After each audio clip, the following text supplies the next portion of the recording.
Hey everyone, it's VM Campos, and my graphics here are way too dark, so let's set this.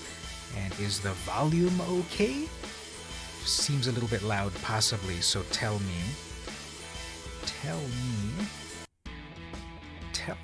if it's not too loud as I configure my video. Let me see, get that more exposure. That's what we want. Should have also done my hair before the start of the stream, but that's okay. This is the VIP stream for the VIP people.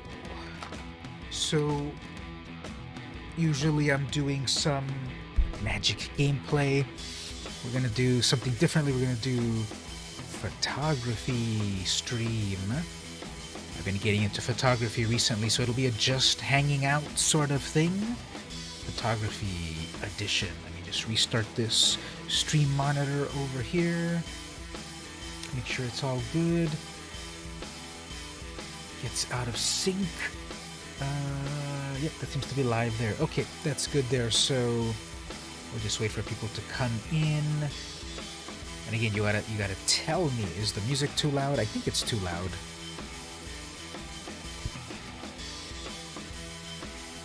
Once we get people in the stream with some interactivity, you can tell me. And I've also got to set myself up with something here, so I'll get something ready there, then we'll get started. Eventually we'll have this perfectly working fine. Eventually all of this will be ready to go. Alright, so I'm gonna jump over here, but it's gonna be different, so take that out there. Take that out there, I guess. What is this one over here? Alright, well, then we add a new item here, set that to display capture. Tell it that. Yeah, that'll work. Display 1, and then nope, we want that down here.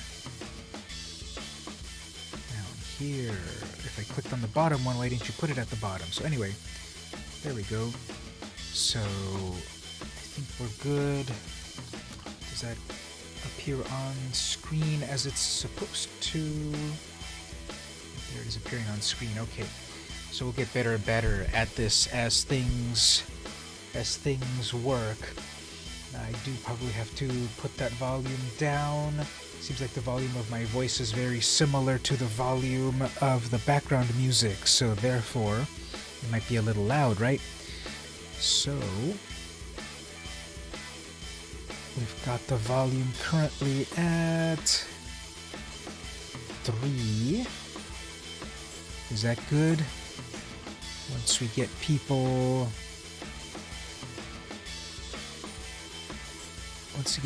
on the stream.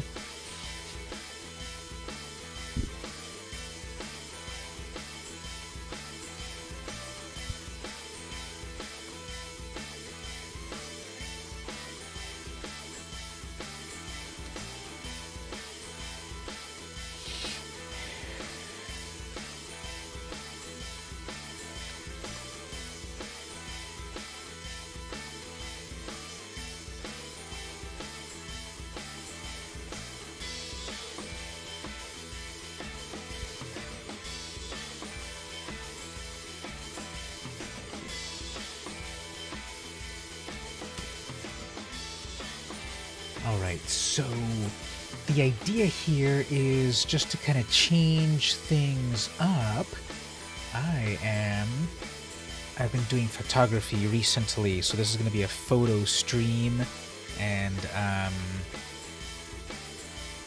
just to kind of practice my skills, to hang out with everyone as you all congregate and come to the stream. So alright, so just to get a little bit of practice here, what I've been doing recently is with Photoshop and using the camera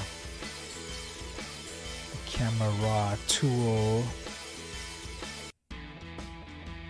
because it's very powerful. So I start off with that shot, which I think, so the shot isn't anything interesting, I guess, but the colors and such are pretty cool. What I want to do is use one of the presets that we've got here. So then, see, that shifts the colors a little bit there. I kind of like those, so that's before and after. There's the before, there's the after, so there's kind of like these blue tones in the sky coming out a little bit better. So I like that as a starting point. And I go into these basics. So I see sometimes the camera will be in the way, but that wasn't so much in the way there. And then what I would do here is maybe an auto. See how that pulls up the shadows really nicely? Yeah, that's a big difference. So the shadow detail, I think the shadow detail comes out nicely at that point.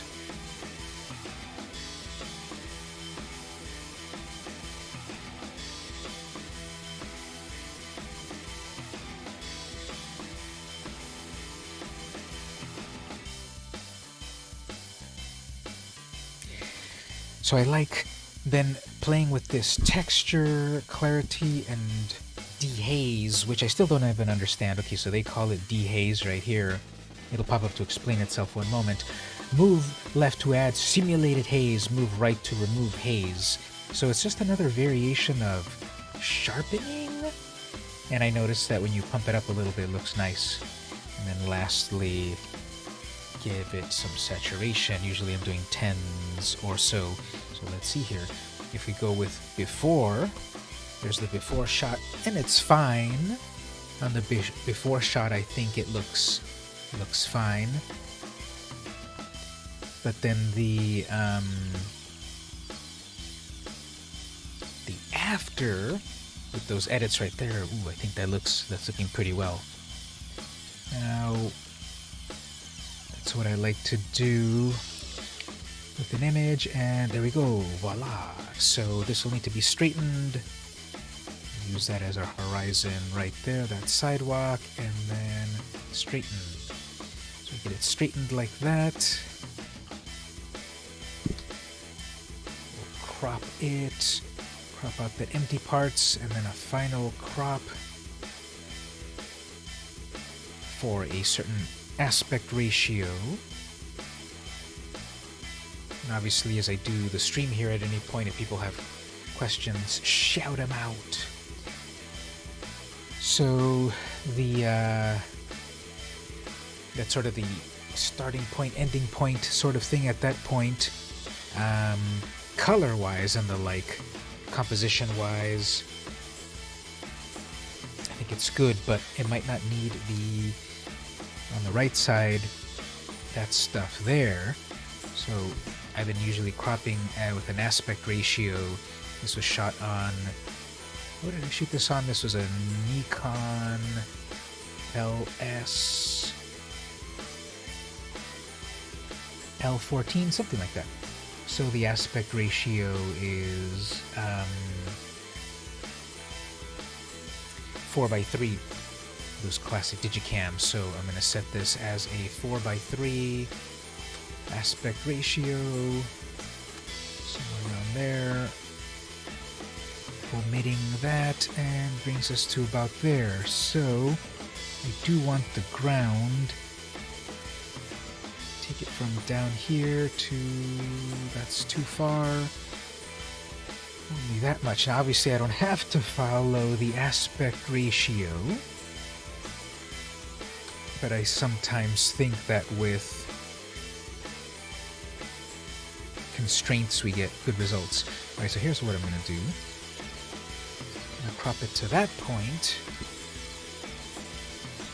and then this top here never existed. Now again, this is not a great image, but I was just using it as an example to kind of play with Photoshop and the like. How many megapixels was the original? I don't have it handy, but this here. The original was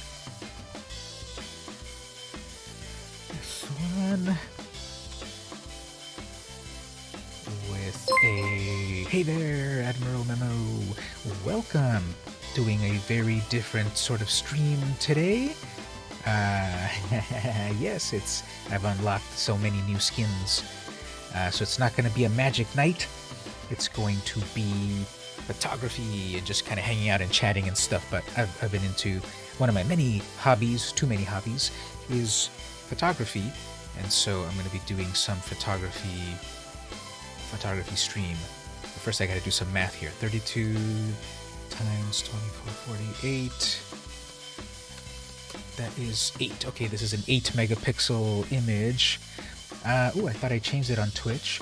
Yeah, no worries if you came for magic and it's not magic. Apologies, but I thought I set that. So let me just set that so that everyone is not WTH about it. Let's see, title, gameplay arena. Yeah, I thought I changed that. So let's change that there, because I'm using this app that streams both to YouTube and to Twitch at the same time, but I guess it doesn't.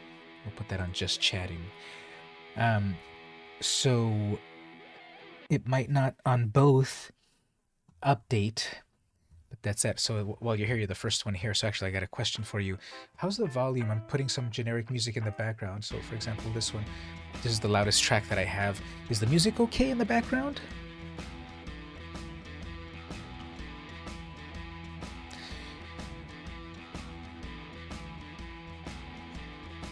That's the loudest song I think that plays, so if the volume is great on that versus my voice, then I think we're at a good volume. So thanks for helping with that. So yeah, I'm gonna do, and I think I changed all my Twitch stuff, so I gotta check it next time. It's cool that it broadcasts everywhere at once, but that tag still says Magic Arena. Okay, let's change that to photography. Is there a photography? Photoshop? Yeah, there's Photoshop. Let's just select Photoshop and photography as the tags, and then that's good there. PC building sim. I hear that it's pretty fun. Did you make a really good rig the last time you simulated building a rig? Alright, so I'm just kind of playing around with photography a little bit. I shot this recently with my Canon SD 870. So one of my hobbies is that I am into photography. I've been since the early 2000s, and so I had my family growing up in the 80s and the 90s. We had film cameras, and then in the turn of the century, then eventually digital cameras, and then I really got into digital then I got a film camera in like 2000, 2001, and then a few years later I got a digital camera. And then on and off, I've been getting back into film once in a while, and I got back into film again this past year. And so I'm going to do I might do film photography in this just chatting today. But another thing that I'm also then into retro-wise is digicams. So vintage digital cameras, everything's retro, everything's nostalgia nowadays. So, for example, jumping over here, full screen cam. So this beautiful little vintage camera right here, try to guess what year this is from. When we talk about vintage, what is the definition of vintage? And then when we talk about vintage electronics, what do you think that is? So this camera here, 2005, close, it's 2002. This is a Sony P51 from 2002, so literally 20-year-old digital camera, 2 megapixels, and runs on AA batteries, and it uses Sony's good old memory stick. So obviously you can be vague or whatever age-wise, like how old are you, when were you born, or whatever you want to say. So I was born in 78. So I went through the 80s, the 90s, and now. And so I have been into a lot of fun things throughout the years, hobbies, and one of the recent ones is vintage digital camera. So this is not the one I used very recently, but the one you were born in 82. All right, there we go. So we're contemporary. You also remember the Goonies, I'm sure. So that's my mark about what's cool. So this photo is the Canon SD from the Canon SD870. I believe it's a 20 something. Well, why do we guess? We just actually go to a real website. So digicamfinder.com is the #1 place for all of this cool stuff. When it loads up, and then I think that, yeah, here we go. So the SD870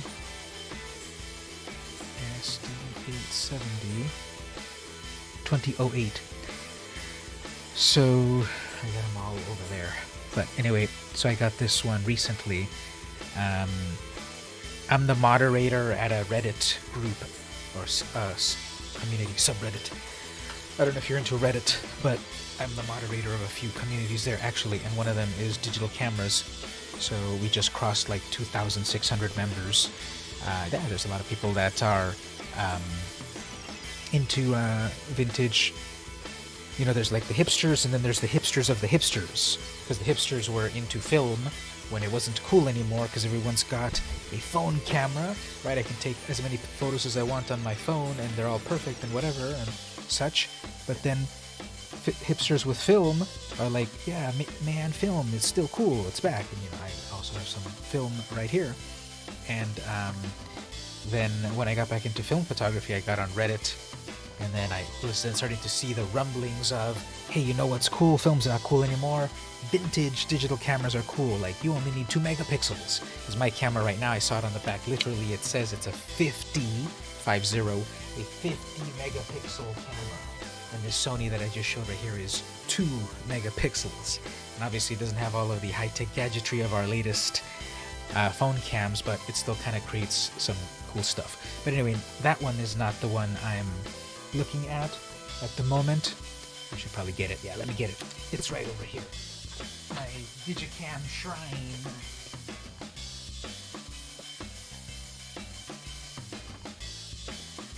My vintage digital camera shrine is right over there. So anyway, it's this one right here.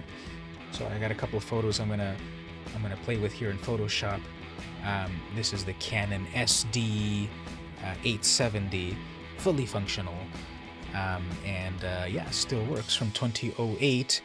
I recently spent my money on eBay, and I bought like 3 cameras that were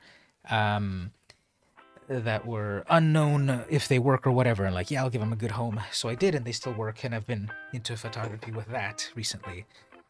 Yeah, the gigapixel, definitely. I've seen some amazing photos where they stitch together a bunch of high quality photos to make a super high quality photo. So I remember when the very first gigapixel image debuted a few years ago. So that's like the most newest extreme cutting edge of it all. And here, me and my crew at the subreddit are going the opposite way about, let's go with old cameras, because that's kind of cool and fun too. So anyway, this photo here, back to the Photoshop.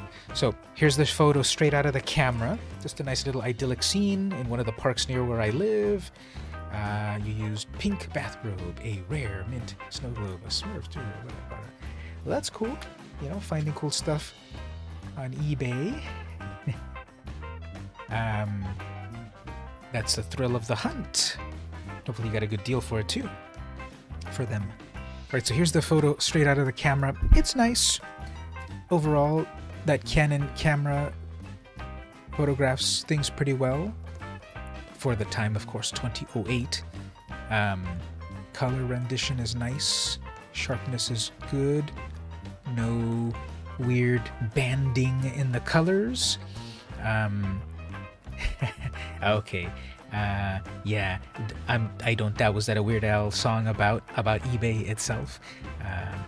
Which is really fun. He's so cool. I don't know all his songs, just the big hits. But that sounds like, I remember one, All About the Pentiums, right? That was one of his parodies of All About the Benjamins. Okay, so here's the starting point of the image, but I'm gonna tweak the image a little bit. Go into Photoshop, raw mode, and then get a whole bunch of sliders and effects to work with.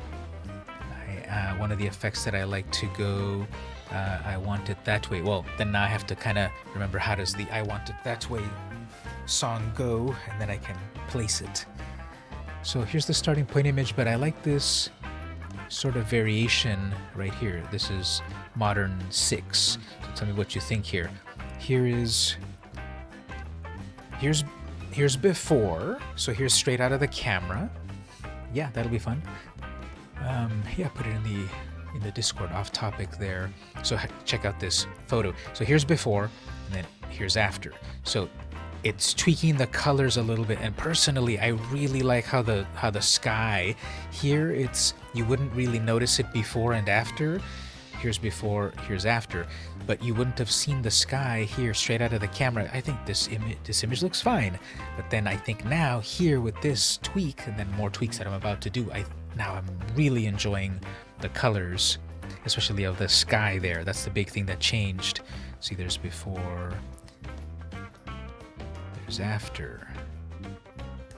It's tweaking the greens a little bit, but it's mostly focused on the blues of the sky.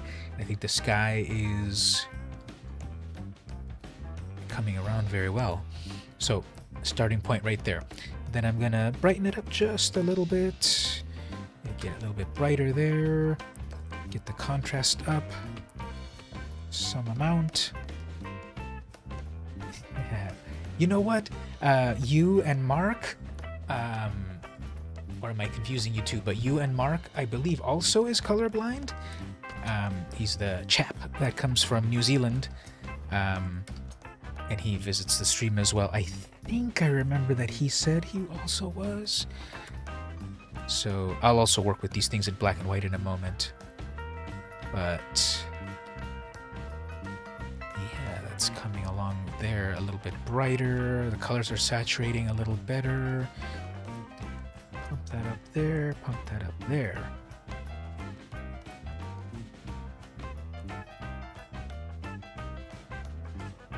So that brings it up. Okay, so here's, okay, let's do a little black and white actually. So that's the starting point image. Okay, I'm going to activate black and white mode over here. Then with black and white mode, I can further see like that. Look at that stark contrast there. Like the sky is gone, completely washed out. The trees are getting much darker. There's the sidewalk. So that's sort of before and then after. Now even with that, there's so many settings and things you can tweak. That one's blue filter. If I go with high contrast, that's already high contrast to me, but if I go with high contrast blue filter, it's even more like that. So really stark black and white end result. So here it is before in color, and then there it is after. One thing that a lot of people without color vision understand is that every single see.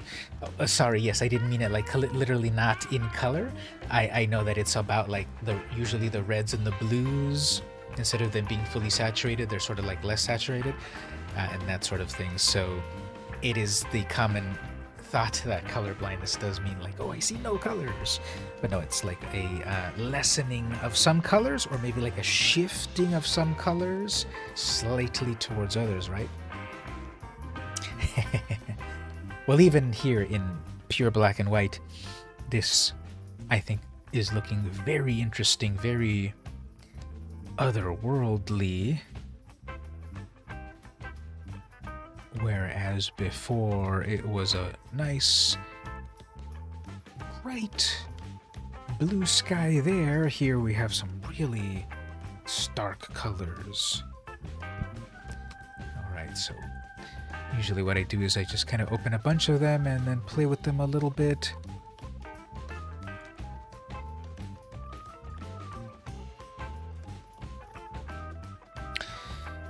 This one first. I'd probably crop this a little bit. Somewhere your data printer called it photocopy eye. Oh, interesting.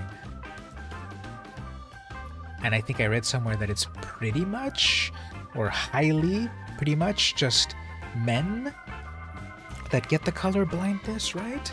Is there something about our XY chromosomes? Something about that I think I read somewhere.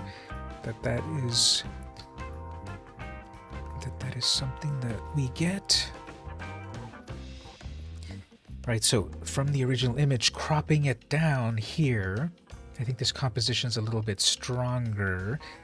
From before, it didn't need so much emptiness and such. Here I cropped it so that it's more a bigger part of the sidewalk here.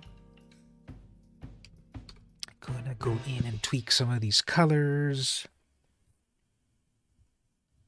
Let's see. So there's all of these cool modes that I could go in. Let's see, under artistic, that's them trying to do the aerochrome sort of purplizing. Men who are colorblind almost always have mothers who are tetrachromats. Tetra is 4 and chroma is color, right? What are tetrachromats? Something also regarding their colors. 4 color receptors rather than 3. Ooh, so then they have extra power. They can see colors beyond, like cats, right? Don't cats have a lot of cool night vision? So what you're saying that they see things of another multiverse. So all those artistic tweaks there are kind of interesting, but it's got some interesting contrast there. I'm going to do it this way. I'm going to go with a high contrast edit and just kind of feels like out of the box on its own. It works very well out of the box. So maybe if I wanted to get an end result of a certain way, that's all it needs itself. So I put together this Photoshop action that is supposed to simulate infrared.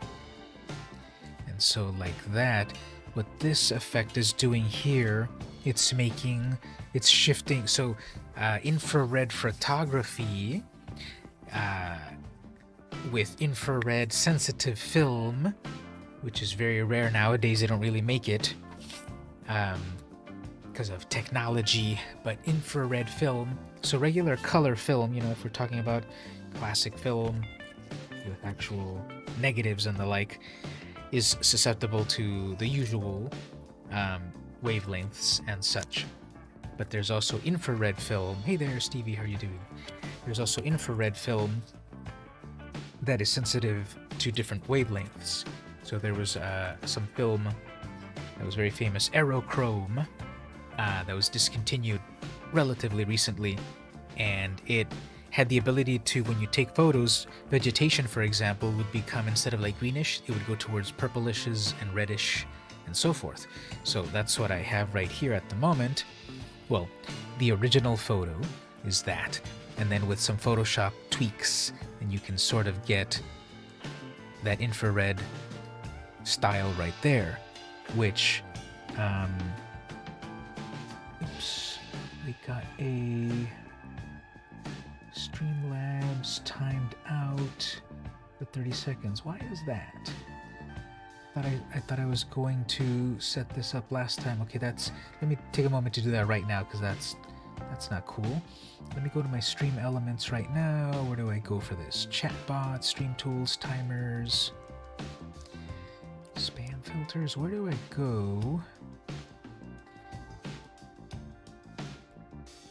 So I see it on my main chat, but then on the Twitch chat it seemed to have cut it out. But I can still read what you said, so not quite. But what happened is that colorblind people have mutant green gene that is shifted more towards red than normal. Others with 2 times chromosomes can sometimes get 1 X with regular or 1 with mutant along with the normal. Oh, that's very interesting to know. And then the colorblind child then has a result of that, right? So let me just go here. Stream elements. Where do I go for it not to be so naggy? choose your protection level. I have it on filters off, so why is it getting naggy that your message was too long or something? Caps protection, link protection, emotes, paragraph symbol protection, none of the banned words, none of these are even on. So why is it getting naggy that you typed too much? Men can only get one of the two, yeah. So, okay, I don't know, I guess I'll check it later, but anyways, you just learned about fixing up photos with Camera Raw this week in class. It's fun. Oh yeah, because didn't you say you're in CIS 124? Yeah, I'm gonna be doing that. That's what tonight's stream is. I'm not gonna do magic tonight. I'm gonna do some photography, and I'm gonna be using Camera Raw for a lot of stuff, just to kind of play with photography. I got lots of photos to play with, so I'm going to just do one more here. I'm going to switch over to, I shot some new photos today. I haven't seen them myself, so we can all see them together. These are some photos I shot previously, but I want to...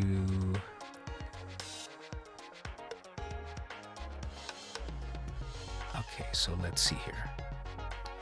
Yeah. I was thinking about it all day, like I wanted to do a little change up of stream tonight. I know I've been on and off very recently, but I wanted to get back and do some different stuff. Okay, so plus you're gonna get some free Photoshop education here, because fun fact, I used to teach that class. So anyway, here's the starting point photo. It's okay. It's a little dark. The composition, I was looking for more for the composition, and then in Photoshop, I was going to then work on it. So there's the two schools of thought, which is get the photo perfect in the camera, straight out of camera, SOOC, or SOOC. That's one style of photography, SOOC, SOOC, straight out of camera. And that's perfectly fine. I usually strive for that. But for fun, recently I've been playing also with RAW, Photoshop RAW, because these camera sensors actually capture way more than we think. And so, slightly off topic, so hopefully we can get that photo gathering going next week. I'm feeling way better today. I did take the allergy medication today. I was way better, but I wanted to do that photo gathering a day or two ago, whenever it happened, but I just couldn't handle it that day, so hopefully we do it later, or next time. But so I took this photo and I wanted it more for the composition. Obviously it's a little too dark and so forth, but you can still kind of tweak it in Photoshop. So here I've noticed that as I've done more and more photography recently, and GIMP, yeah, GIMP's very good. If it has this RAW feature, then it's chef's kiss. GIMP is perfect. If it doesn't have this RAW, I think you can do it in other apps as well. If you don't know about this one, Darkroom photo app. It's like, from what I hear, I haven't used it myself, but I hear that it's a good alternative as well. Darkroom. It's also open source. It's a little bit more WYSIWYG, user-friendly sliders and stuff. It's a little bit more focused on like what I'm about to do right now with some tweaks and such. Regular Photoshop or GIMP is all about, compositing and creating things. But Lightroom, people love Lightroom a lot. But Darkroom is like an alternative. And it's about editing photos and such, but I'll just stick with Photoshop because that's what I've learned and that's what I've used since the 90s. You really did? Yeah, I did the Photoshop class. When I first started teaching, it was CIS 158 Photoshop. Now this was in 2008.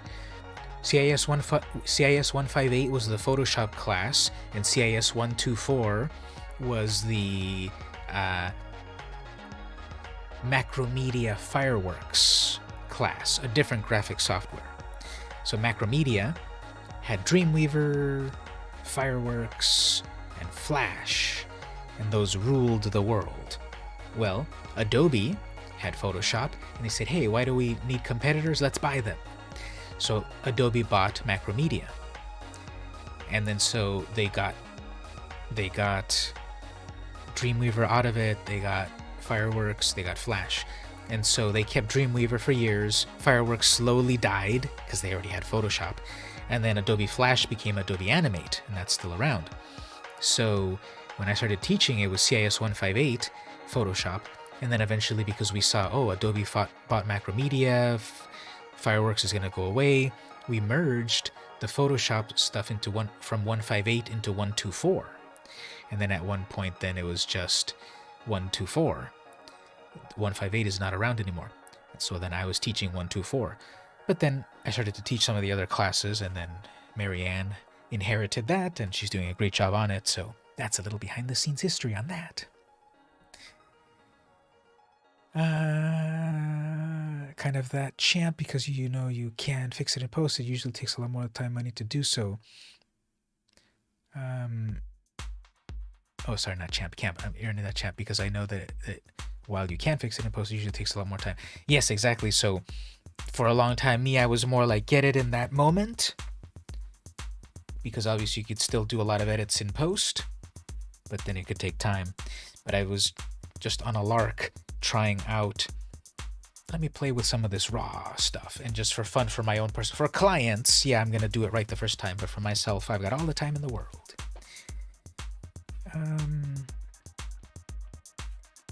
You could have went anyway, you don't have a car at the time, so it worked out for, oh, okay. Yeah, hopefully you get the car next time, and we'll see about that.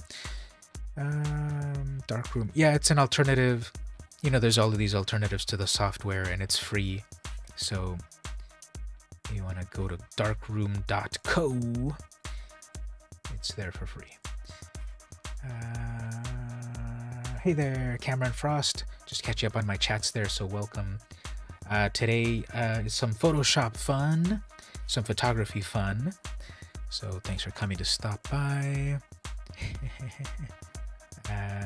All right. Well, thanks for stopping by. You're over on the East Coast, right? So for you, it's 8, 9, 10, 11. It's 11:38 for you. So thanks for stopping by. If you're lurking, you're lurking. But thanks for stopping by. Marianne teaches that stuff really well. Glad you recommend. Yep, definitely. She knows what she's doing. All right. So here's what I would do with this photo. So I'm gonna bring it into RAW. And here's, for your assignments, don't do this yet. You know, learn a little bit more and then do this. RAW has this, it's hidden in plain view. I don't know if you looked at this, but in the main RAW editor right here, you have profile, and then next to it you've got this little browse profiles. So what this browse profiles here has a few presets: artistic, black and white, modern, and vintage. And here are these like little recipes that the experts have sort of kind of like put together some tweaks together that give cool results. Now I use those as a starting point. Many of them you can select and you're done. It makes your image look great. But I start them as a starting point and then further tweak upon them. You did learn about RAW from Tom Scott and Matt Gray. Those names sound familiar, but my brain is fried at the end of the day here, so enlighten me. We only mess with the sliders. Yeah, even the sliders, and I will do that also, because here's what I do. I select one of these starting points and then go with the sliders. And one of the ones that I've really liked is under modern. And there's all of these right here, and then, you know, you hover over it and wow, look how that changed, or wow, look how that changed. So I like modern 6. I'm gonna select that one. Now, if you didn't see the difference, here's before. Straight out of the camera, it's a little dark, but sky looks nice. I was trying to expose for the sky, so that means the foreground came out a little dark, but we can fix it in post. Here's before, here's after. See how these colors are kind of trending a little bit greenish? Right here, bluish, purple-ish. And then with this edit right here, greenish. I kind of like that a lot. Now, obviously the great thing about photography, and art and such, it's what people like is what they like, so there's no wrong answer. Now I start at that point, and then I also hit it with another little tweak here, selecting the auto, check this out, it pops up here. Use the power of AI to analyze your photo and choose settings that create a beautiful, pleasing image. Now I use that as a starting point too. Hey there, Mark. are you doing? Today's a little bit different. I'm doing a photo stream, hangout, chat, photo stream thing rather than Magic tonight. So it's not everyone's cup of tea, but I wanted to change things up a little bit. Matt Scott is funny educational YouTuber, and Matt is a frequent cameraman. Sounds cool. Put it in the Discord as well, in the off topic, all this cool stuff, and we'll check it out at some point. Okay, so then I'm gonna hit it with a little AI right here. See, it brightened it up a little bit. Okay, cool. Now this is when I take over and I start to change things as I want further. So I'm gonna bump up the brightness one more notch. I'm going to bring up the contrast a few notches. I like a lot of contrast in my images. Then I'm going to pump up texture, clarity, dehaze. Usually I give it a lot of dehaze because the sky is going to come out. See how that sky is getting much... Wow, yes, that sky is getting much more dramatic. Love it. And I'm going to saturate it. Love saturated colors like that. Now the foreground's still slightly dark, but what I could do there is I work with the black tones. Let's see. Black tones or shadow tones? Let's see. Okay, shadow tones. Now I could keep the foreground darker to focus on the background, but I want to pull up the shadows up like that. A little bit up like that. So here's before and after. Here's before.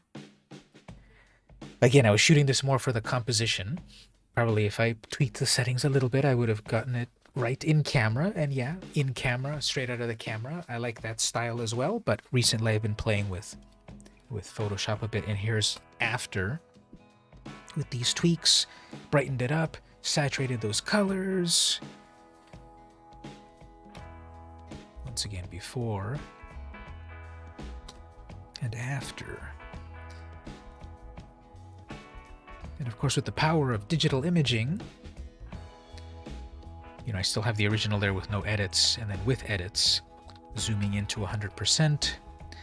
This is one of our rural roads over here, close to where I live. I just zoomed in for the moment to look at all the pixels. So even with, like, even if I cropped it like this on its own, you know, we saw the complete image a moment ago, but even this, if it was cropped just to this, I'd be happy with that. You have a lot to look at in the image, and you've got the leading lines. We've got the power cables leading you to the horizon. We've got this fence leading you to the horizon. We've got the horizon horizontal there. I've been noticing in photography a lot recently, I've been focused a lot on that, on liminal spaces and leading lines. So I still don't fully 100% know the definition of liminal spaces from what I've read. It's an artistic term about the space in between what has happened and what is coming. It's the space between the past and the future, which I guess you would say the present now that I think about it. But it's often also empty spaces, eerie empty spaces, liminal spaces. That's a definition that I've heard. So here, it's an empty road, no people, no cars, just to focus on the environment and such. And I noticed that I've been taking a lot of photography like this, either in, you know, rural places or cities or buildings or whatever, but places that are empty, that have leading lines that guide your eye rather than something centered and symmetrical. I often photograph kind of like off kilter a little bit with lines guiding your eye somewhere. Just got done catching up on homework, which thankfully wasn't too much. Just did the mixer brush settings. It was fun learning to draw with them. The mixer brush, I don't use that a lot, so off the top of my head I don't remember what it does, but is that the one where you can sort of set it to some, like a sample image or something, and then you kind of paint with it, something like that? I don't use the mixer brush myself a lot, or ever. But anyway, here's the image, and then if I crop it, let's crop it a little bit. Let's see. this crop here. Part of the way to make it also stronger with leading lines is here. You're gonna need that little bit of extra on the left. And now from the top left corner, your eye sees the lines of the power lines leading to the horizon. And then if I wanted to upload it somewhere, I would compress it down.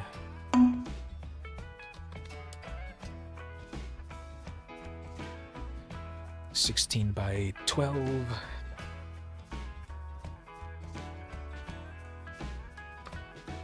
Like that. While a lot of people are here at the moment, how does the volume sound? I have some background music playing and some of it's louder than others, but let me be quiet for a moment and then tell me how does the sound, my background music sound.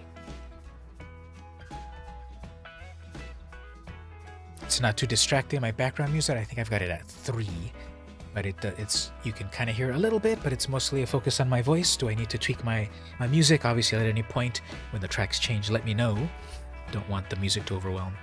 Mixture brush lets you pick colors and mix them together to make new colors and patterns. Okay. And I bet it works really nice if you're using Wacom pen tablets and the like, right? Sounds at a decent volume. Okay. If it's not great, let me know. Definitely. So, volume is good. All right, thanks. So how's everyone doing? It's been a little while since I did a stream recently. I was going to do one last week, but then I had a quick sudden call thing that I had to deal with, so I couldn't get back to the stream.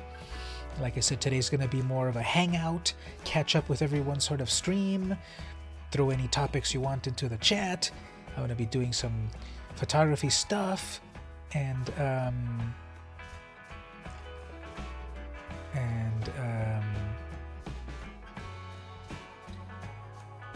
just do a quick reply on this here.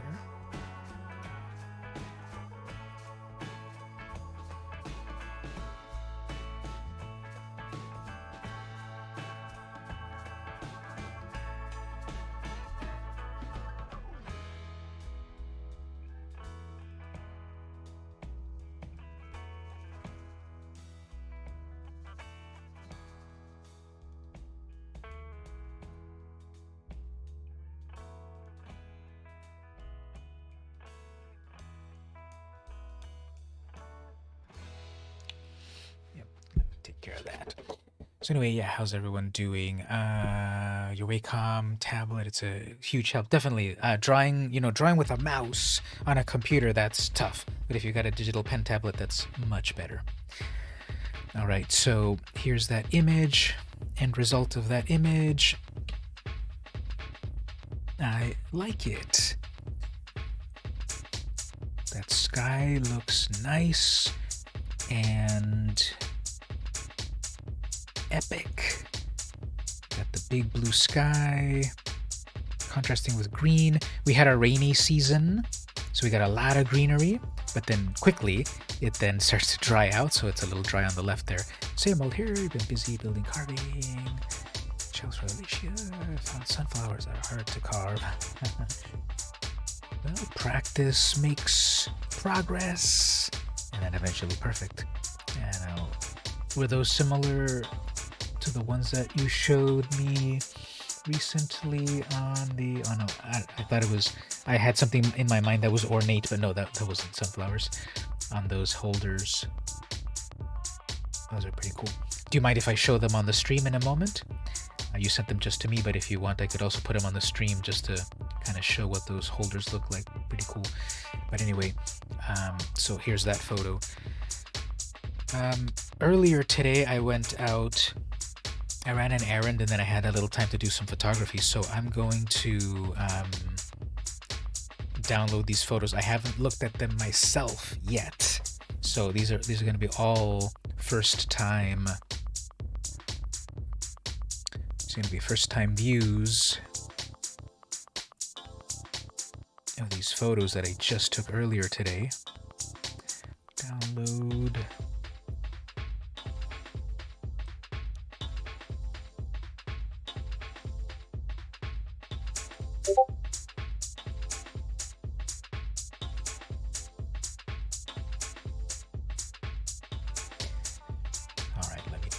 those. So while those download, I shot these on this vintage Canon 300D, debuting in 2003. So this is a 20-year-old camera. And as I said, I've been getting into photography, and I was doing film photography, and also getting into digital, vintage digital photography. And so digicams and the like I said with, so as those download, let me actually go over here. So these digicams, these like little pocket cameras that were de jour 15-20 years ago, and then we threw them all away because then our phones have better cameras nowadays. But for the nostalgia of it and such, these little guys are en vogue again for some of the hipsters, just to kind of try old stuff, nostalgic stuff. These little pocketable things, no frills, no fuss, no Instagram to get in your way, and phone calls and texts. It's just a camera. So digicams are getting cool again. Well, this is clearly not like one of those, but it's still a 20-year-old camera, 20-year-old technology. And these photos, I already had lenses for them and stuff for this. And so I got this recently, and I was taking some photos, and I wasn't loving how the photos were coming straight out of the camera. These over here, these point-and-shoot consumer ones, they're programmed so that right out of the camera they look really nice, because, the average person is not very photo savvy, and they just want great photos right out of the camera. But that more professional one, which then has raw format, unedited format, then in Photoshop, that's what I'm going to be doing today. I'm going to be looking at these photos that I took today, and then tweaking them and so forth. But before that, let's show this cool thing over here. Mark shared with me this. Let me pull this up here. So the talented Mr. Mark over here is a woodworker, and here are his latest or one of his recent woodworking projects. These are some phone holders with very cool carved designs. So over here we have a fairy and the moon, and then over here we've got a butterfly. And I actually have one of these, imported straight from New Zealand, that I was gifted. Thank you very much for that. And mine is the coolest one of all, however, because it has Johnny himself. And so it's a phone holder. You put your phone there, and it's held up and everything. And there's a little hole at the bottom for you to put your cable through it, to then put the cable to then charge it. Now it's totally customized, because even on the back over here, it's got someone's initials. So I've had that, and I've had it here since I got it by my desk at all times, so I can put my phone there to have it handy. So here's an example then of some of these latest ones.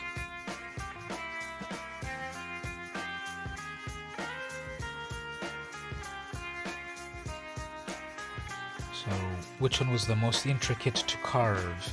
The butterfly or the fairy? You can see a lot of filigree in the wings and on the moon itself, so it's pretty complicated. And the butterfly as well, so very nice.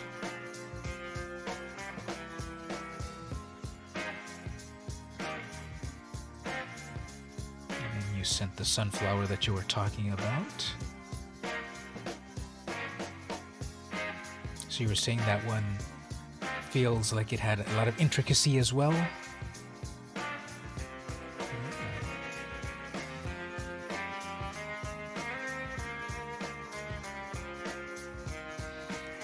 Is this the wood as is on its own, that much of a white bark? Is that the right term? That's not the right term, right? And then it'll be stained after that. Or has this already, does this already have some paint on it? You made so many of those phone holders, but the fairy one was the hardest one. Wow. Very nice. We'll check on the progress of that next time.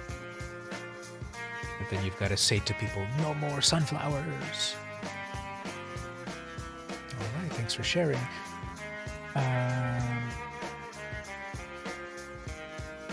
So it finished downloading the photos, so I haven't seen them yet. I shot all of these a couple days ago, but then several today. So let me just load these up into memory, and so we're gonna look at a few of them, but then also I'm gonna edit them a little bit. Yeah, like these first ones, definitely they're a little dark. But I saw some really cool clouds. You know what, before I see them all, I just really have to see that one edited a bit. So I'm gonna open it in Photoshop, then I'm gonna unlock the magic, because these digital cameras, especially when you have a little bit more of a professional one, you can still unlock a lot of the power out of these photos. So, if you look at the histogram, this little chart, let me change it like this first. So this little graphical representation here is known as a histogram. From the left to the right, from the left is black to the right is white, and everything in between is gray tones. So then verticality defines how much. So far to the left is how many black pixels. Far to the left, well, let's say you divide it in half. To the left are dark pixels, to the right are light pixels. To the extreme left are the blackest pixels, to the extreme right are the whitest pixels. So there's a whole range all the way. Then vertically, well, if at the very top left there was a big spike at the top left, it means that there's a lot of dark pixels. If there was more of a spike on the right, it means there's more of bright pixels. If in the center there was more of a spike, it was more that medium tone pixels are more of. So vertical is how many of those pixels, left to right is how many of the color of the pixel. So just by looking at this, it is leaning to the left. So even if I weren't showing the picture, the histogram is showing the picture's dark, because most of the pixels are to the left. And we can see that, obviously, all of us together there, that the picture's a little dark. So in camera, I could have set all my settings to try to get a more even histogram, a more brighter image, and the like. But I was not able to at that moment. But in Photoshop, with the magic of the abilities of Photoshop and my usage and knowledge of it over literally the past 25 years of me using Photoshop, we're going to make it better.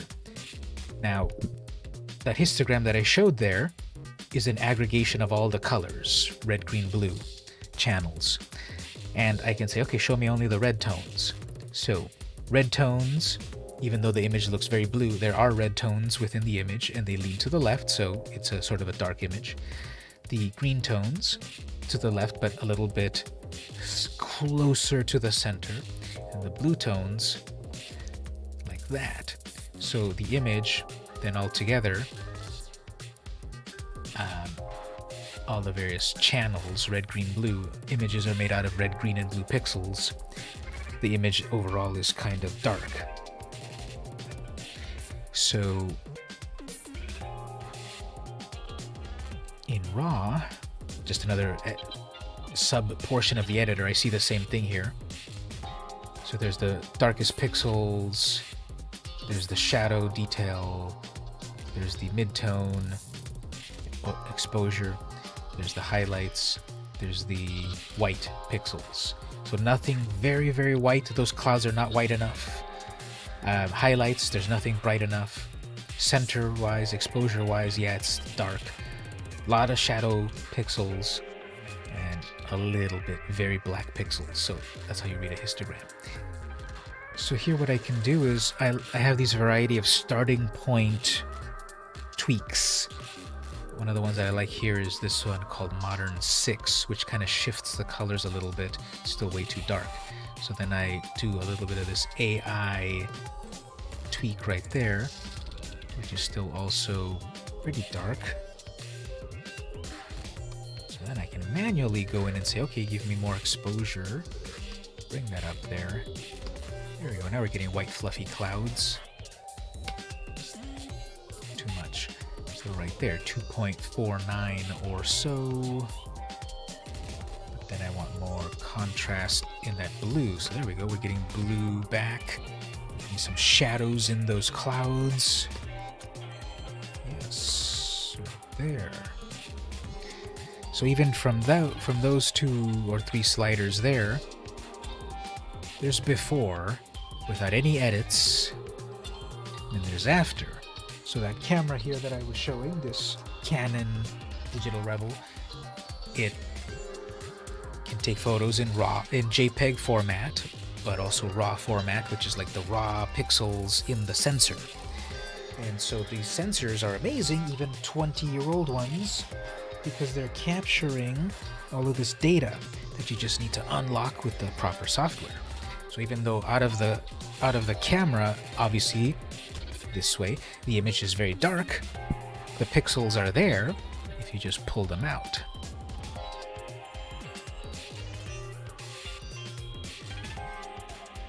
So what I want to do at this point, it's a little slightly off the horizon line, so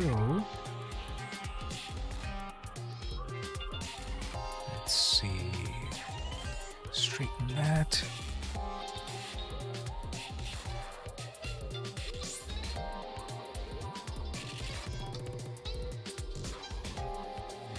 Let's rotate that a little bit.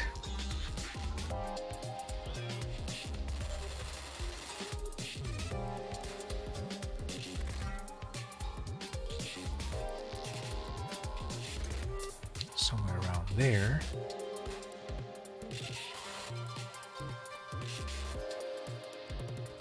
Crop out the empty edges.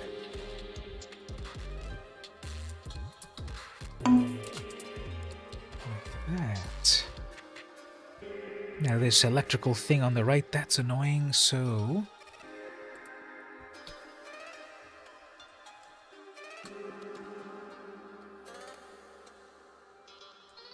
cropping it at that point, it never existed. I think the bottom's way too claustrophobic. I ran out of pixels, but at the bottom, that car's too close to the bottom. I think on the original photo, even on the original, there really wasn't much at the bottom there, so there's the shot after editing and color, editing the colors and such.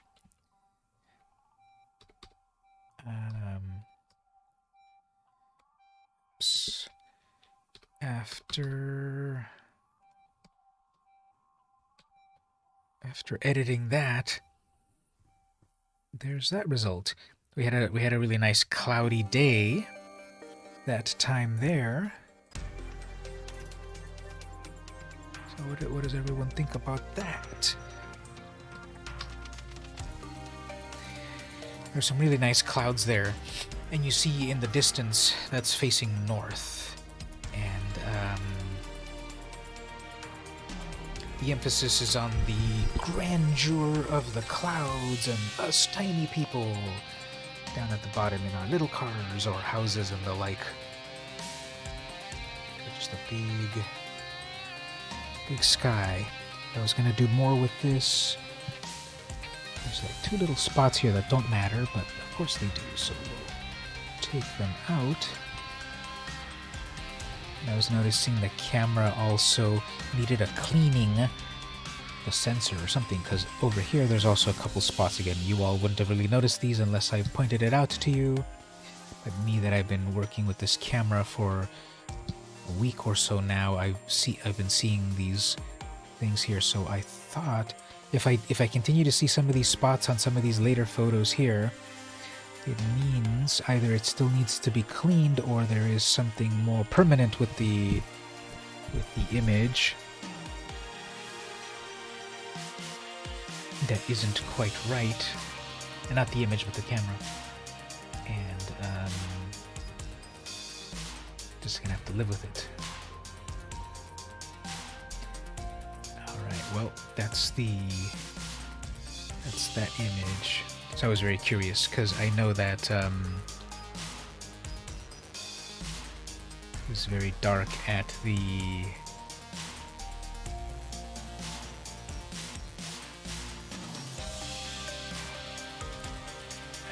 onset. We have a few others.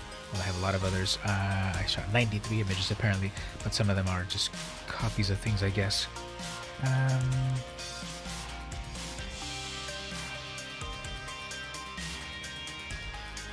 Oh, I know where that. Okay, so I'm gonna take a quick break. I'm gonna make myself a drink, and then we'll hang out and talk a little photography.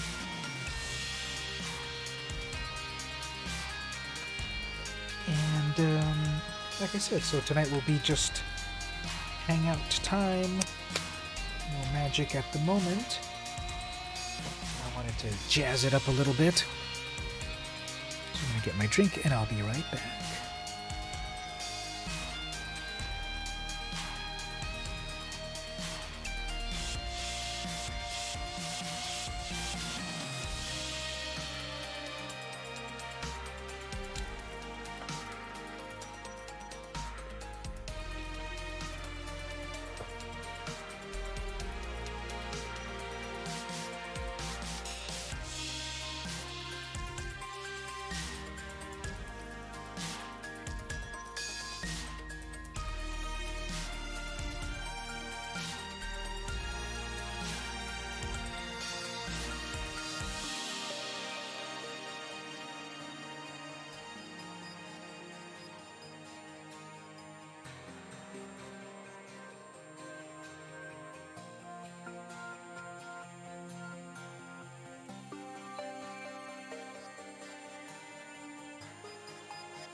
Alright, we're back. Sorry that took a moment. Let me catch up with these texts.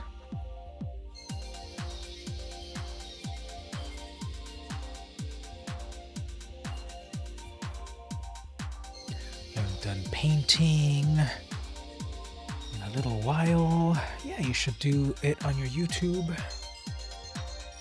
Thank you. Yeah, you could do that. Pivot there. Yep, that'd be pretty cool. Alright, so a lot of these, let's see, that was 2, 2, 2. Okay, so all of these over here basically had the same in-camera settings, so they're all kind of equally dark and such, but I like the results of that first image tweaks. So if I tweak one just right, then all of the others will fall in line. So let me just do this first. So do that, brighten that. And that.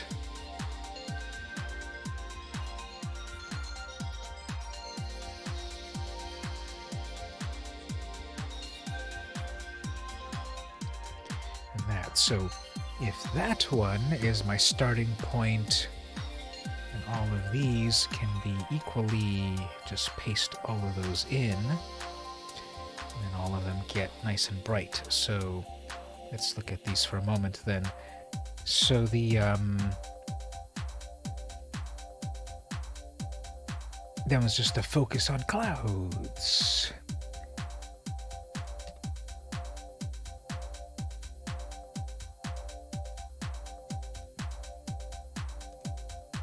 It's just a very nice cloudy drive at that moment.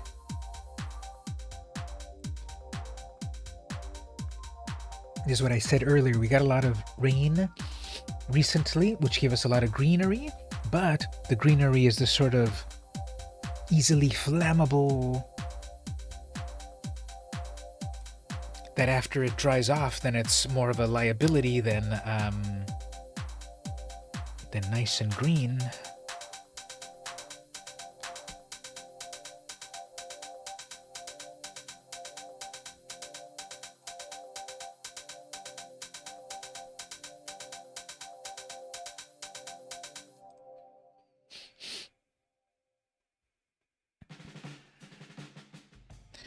So what was everyone's favorite thing that they ate this week?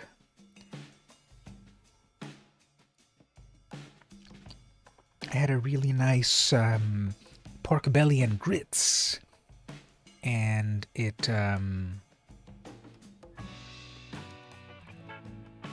was very good.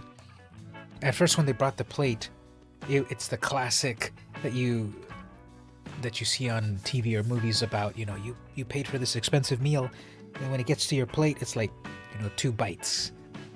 Just that classic, like, shishi, something is, you know, very expensive for the price. Actually, I just remembered something, so let me do something really quick before I forget, so be right back again. Instead of putting it as an actual be right back, let me just be right back.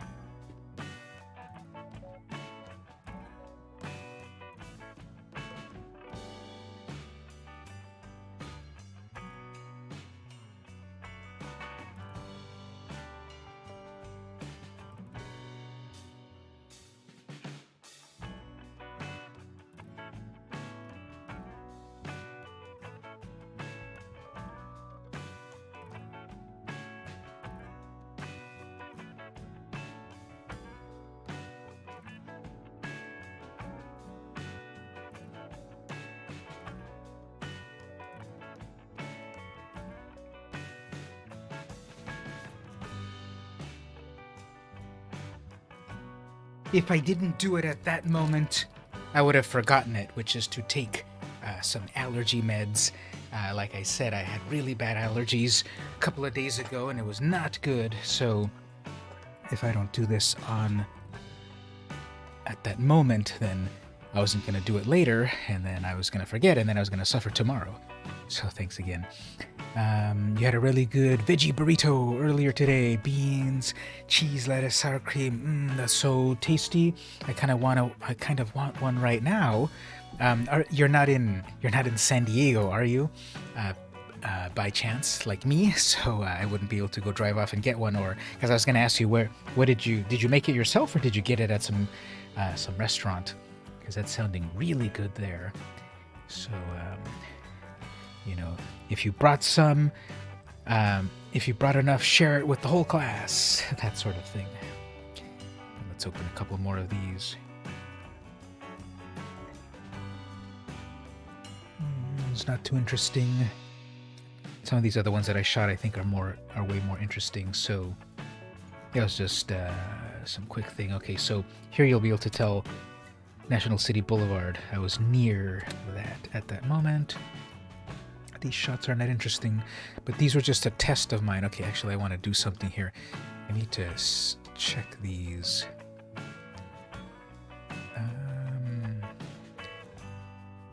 I remember this. Okay, so this was... The camera has a bunch of these built-in modes, but these look exactly the same. So internally the camera has these various modes, but they all look exactly the same. Oh, there you go, it's Catherine.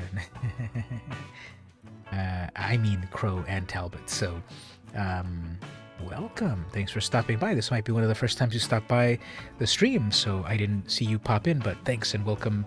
Hopefully, I was telling, because Stevie's here also, Gabe hasn't come by, even though I mentioned the stream to him.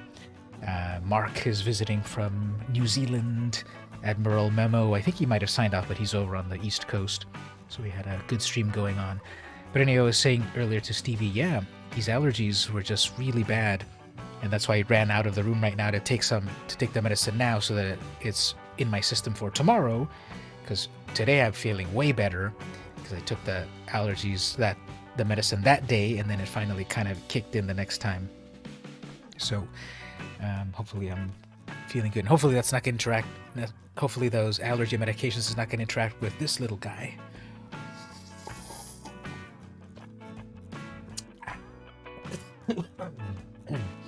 So these modes look exactly the same. The camera claims it's different modes. They look exactly the same. So anyway, here's what I had for breakfast/lunch myself.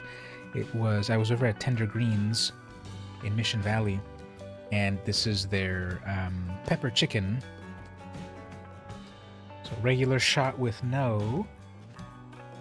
You might have to retake the animation class. It's going to be this summer. I think it is going to be hybrid Mondays and Wednesdays from 12 to 3. So be aware of that. But if you're there for the brush up, it is this summer, actually. All right, so here's this photo right here. No... This is just straight out of the camera. It's slightly underexposed. Here it is with flash.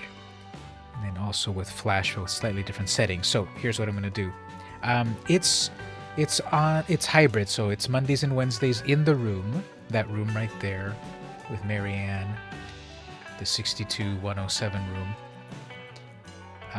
Now, because this is not the official college stream or whatever, myself...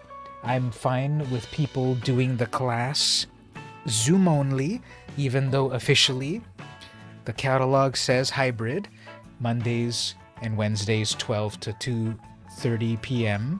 in person. But if people have a challenge in person, I'm fine with people doing the class online. But the pen tablets and the software and such is all in the room, and the tutors and all of them are in the room. So, it's recommended to take it in person. People can do what they want. 2 bites and it's gone. I'm really close to it. It was a substantial meal. I actually jumped to two different ideas. The other one that I was saying earlier, that pork and grits, that also looked like it was going to be done in 2 bites, but I ended up having a nice leisurely meal with it.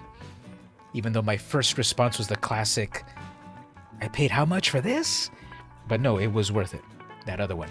This one might also look 2 bites and it's gone, but it was substantial as well. And you know, it's like a quarter or a half of a chicken breast and then veggies and bread and stuff. Anyway, so here's the photo. Looks okay, a little dark. Again, reading a histogram, it leans to the left, so it's slightly dark in general. So I'm gonna put in this first tweak. I like to go with, well, let me open it regularly first, then do the tweak, because then the tweak adds itself to the original file. But anyway, let me go back to that.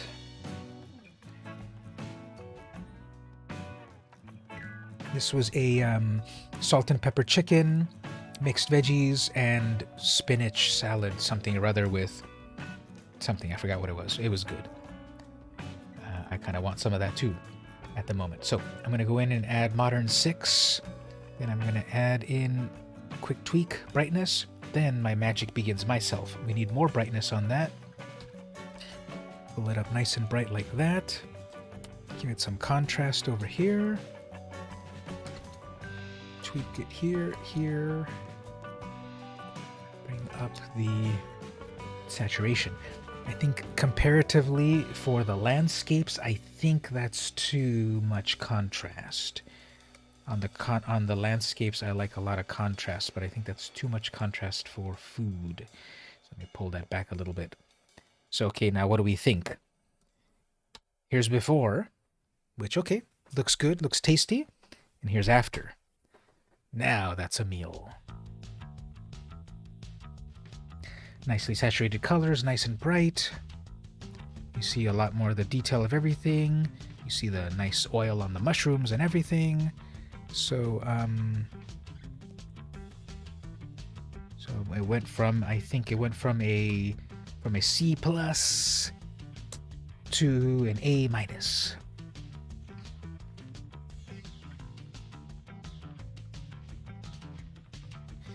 The kitten is doing great, and she's running around and playing, and all has her appetite back. Ah, that's so cute.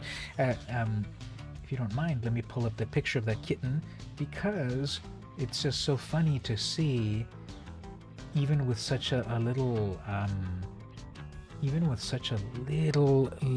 kitten. It's so interesting that kittens and such compared to humans, you know, at such a tiny age, they're already little vicious jungle animals. Look at that. Look at those claws out right there. even at that age there, they have to have all of the ability of a woodland creature to survive, and and that pose there, like unhand me, that sort of expression. And then the backside, you can see like little bits, right? There's like little black on black stripes on its back of the head there. I thought I saw. Maybe it's just the light, but it looked like they were, or the fur pattern, but it looked like there was just kind of like slight little dark patterns there.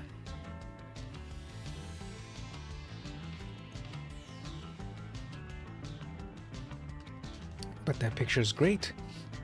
Even if she was yelling at you, it's just clearly the meow. I am a vicious animal.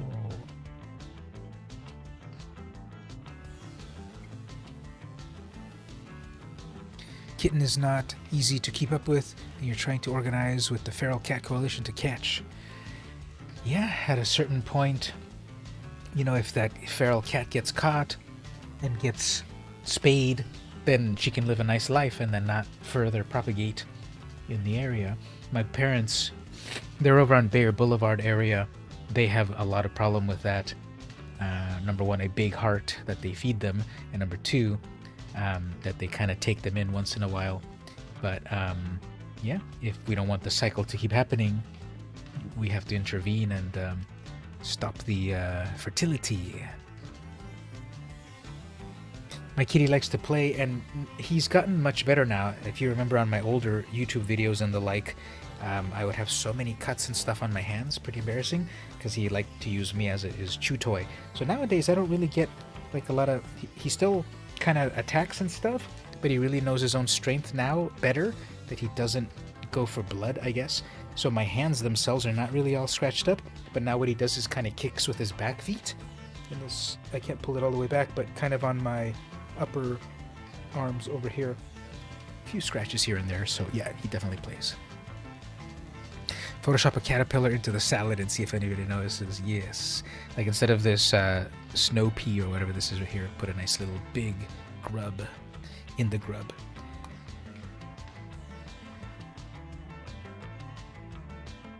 So now this add quality photo is here.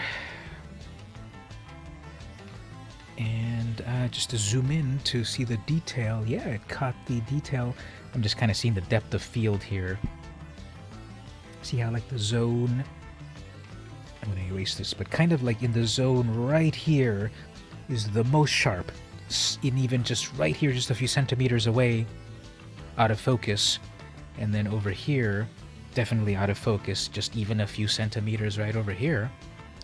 So the depth of field, according to the settings over here, what were the settings for this? This was f2.8 at 1/200th. So I could have brought that up a little bit. 2.8, so not a lot of depth of field. The focus areas are very... The parts that are in focus are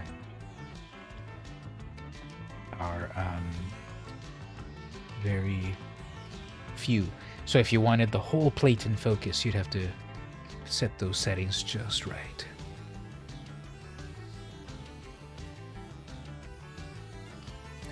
Little torty.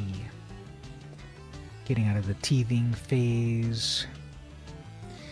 Well, he knows that if he wants the food to keep coming, he can't take all my blood, because I need to then live to then open the can of cat food the next day, so he knows his limits.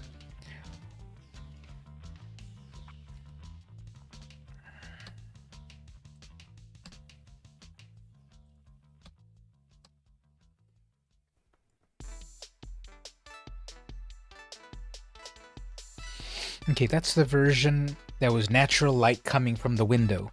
Let me open the one that I also took with flash. Let's see if there's much difference in the editing here. So this, oh, here it comes. Here it is. So this is out of the box, straight out of camera. Right here. No edits. Isn't there a comic book about a cat who was trying to kill his owner? Was that a cartoon? Maybe. My brother gave me actually... So everyone knows Junji Ito, the famous Japanese horror comic writer. He did a comic about a guy who has a girlfriend and he moves in with her, but her cats are kind of crazy. And so it's a Junji Ito comic book about relationships, but the cats are crazy, and there's a lot of scary Junji Ito art in that. So I don't think we're talking about the same one, but I haven't finished reading it. It's a kid versus versus cat. Kid versus cat. Maybe something. Doesn't come off the top of my head right away. What was the show? I probably know it, but I can't think about it right now. So give me some more hints. Actually, why don't we just use the power of technology? Check it out here. Cartoon, kid versus cat. Kid versus cat. It was literally called Kid versus Cat. I thought you were just... Simon's Cat is a good cartoon, very funny. Oh, let's look that up also as well. Is it specifically Kiwi, or is it more international? Simon's Cat cartoon. Oh, this one. Okay, yeah. This one's world famous. I didn't remember the name, but this is a very famous cartoon. All right, so Kid versus Cat. You know, I don't think I quite remember this. 2008 to 2011. Kid vs. Cat, stylized as Kid vs. Cat, is a Canadian animated television series that originally aired on YTV in Canada from 2008 to 2012. The series was created and co-directed by Bob Boutillier, developed and produced at Studio B Productions, in association with YTV Jetix Europe for its first season and Disney XD for the second. 52 episodes were produced.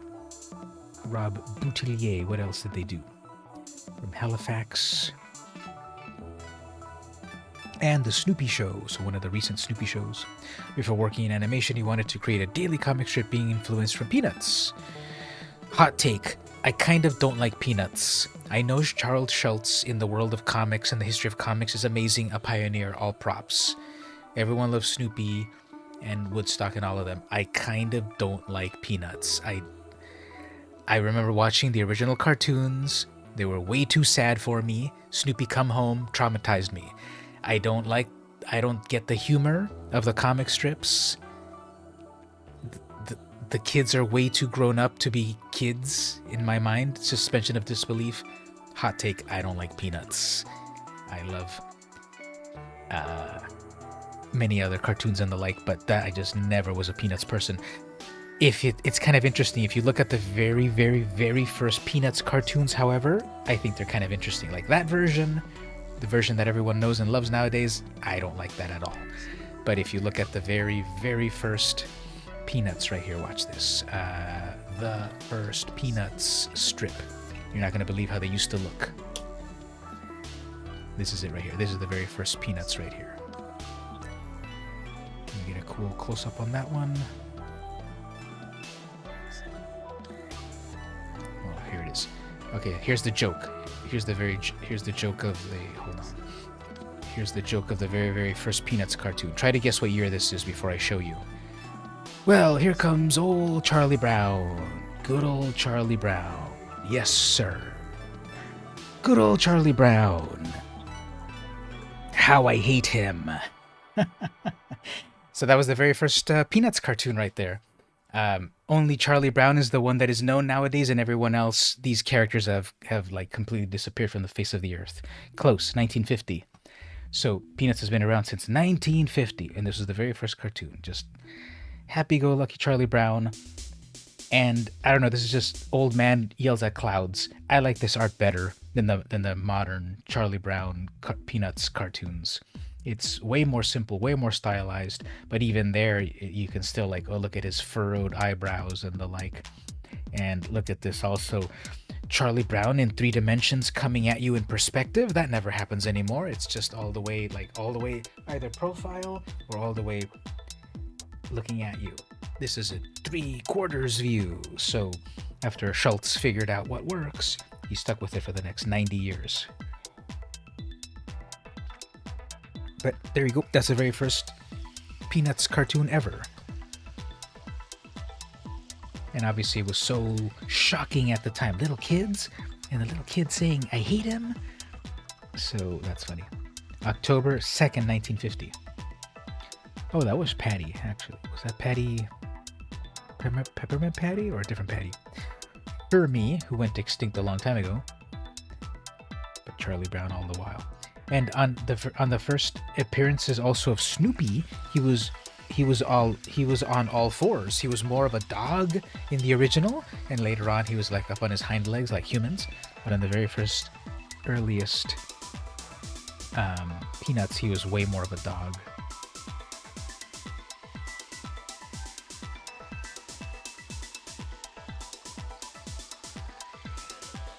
I like it. It's a Calvin and Hobbes style, just a simple design. I like Calvin and Hobbes way better.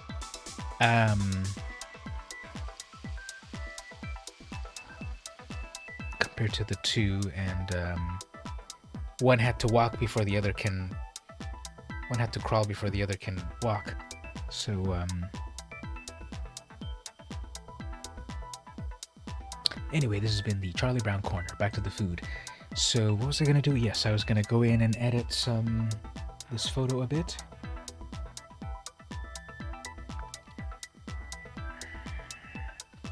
So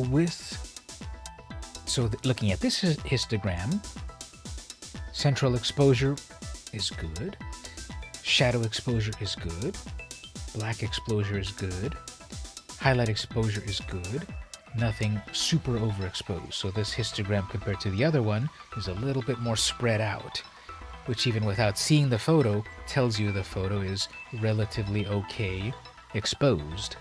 Now these spikes just mean there's a lot of pixels in that range of frequency colors.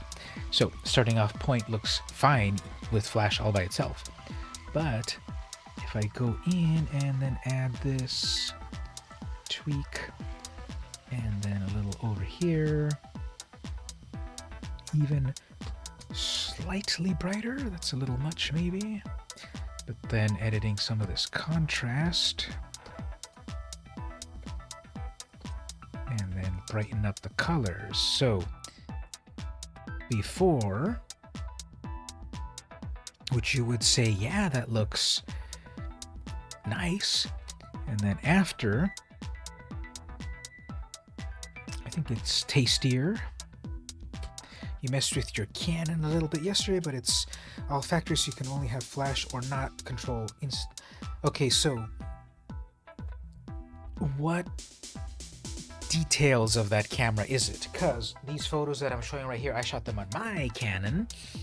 Now I don't know if it's one of these SLR styles, you know, with the full like pentaprism style and all of that, interchangeable lenses and the like, or is it more of the Canons, like the smaller point and shoots like this? So is it more of a point and shoot, you know, pocketable sort of thing, or is it like a big old SLR style? So if it's just only doing the flash, no flash on the top, you probably go over to the mode settings over here. You probably have it on just the plain old do it all for me. It's a Rebel T7. Okay, good. So it's a nice cool SLR. So on your mode dial over here, you probably have it on the green. Let's zoom in here maybe. You probably have it on the green. Let me set focus here one moment. I don't think I have it on autofocus, so it doesn't know to focus. Just a moment. Webcam configure. It claims it's on autofocus, but it's not. Okay, so anyway, so see on mine, it's on that little green circle, that little green square. That's completely manual, I will think, for you. I would recommend at least put it on P. Put it on P right there, so it's mostly auto, but it won't automatically flash unless you tell it. And then when you go to TV, AV, or M, then it can fully, you use program to inform your settings for manual. Oh, okay, there you go. So you know what you're doing, never mind. So yeah, use P to figure out some settings and then switch to manual if you want. Or if you're on manual already, it also tells you what to do, because if you put it on manual and you set some basic setting, then it'll tell you on the little screen there to further fiddle with it. And if you, when we do this photo walk, okay, thanks for hanging out, Stevie. We're just about to talk about more photography, but okay, so next time we'll try to do the photo walk together. Be on the lookout for that. So anyway, what you could do if you put it on manual mode, instead of tweaking the exposure and the instead of tweaking the aperture and the shutter speed in together, set one and then only change the other. That way you have less variables to worry about, so that you can do photography good. But that'll be something we can talk about when we do the photo walk. I just had these bad allergies that, luckily, because I did take the medication, it kicked in today and I feel fine. And then I'll do that next time too. Anyway, there's the photo. I had this on Flash. So here's the photo from just a moment ago with no Flash. But you only work with it, don't actually know in and out. Yeah, that's something we can do when we all do the meetup. Just kind of learn a little bit. So there's no Flash, but the color brightened and such. Here it is with Flash. What do you all like better? So can I put these side by side? Window, arrange, side by side. So which do you like better, left or right? Which of these will make you buy that dish and have seconds?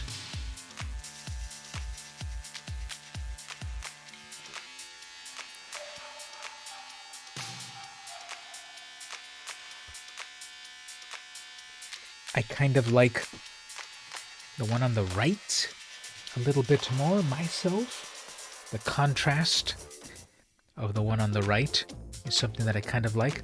You like no Flash because it has more contrast. So no Flash is on the left. It kind of flipped around. So if you had said left or right, the one on the right is no Flash.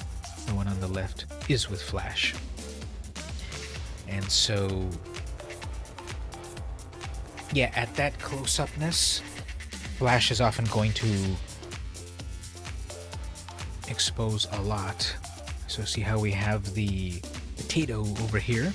This potato over here is illuminated more than this one over here. Yeah.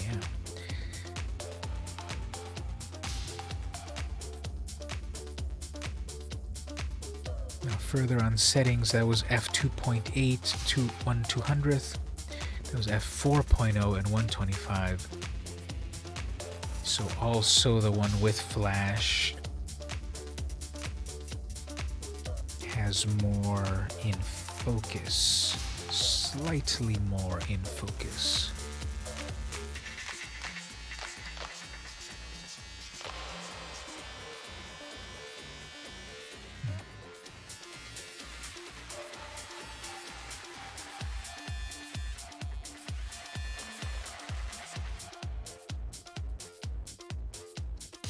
Alright, so what else did I photograph?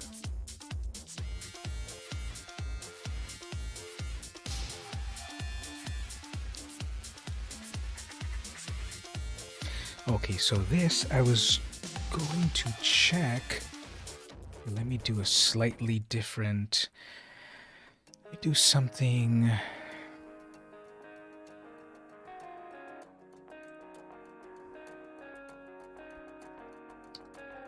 I was checking something in I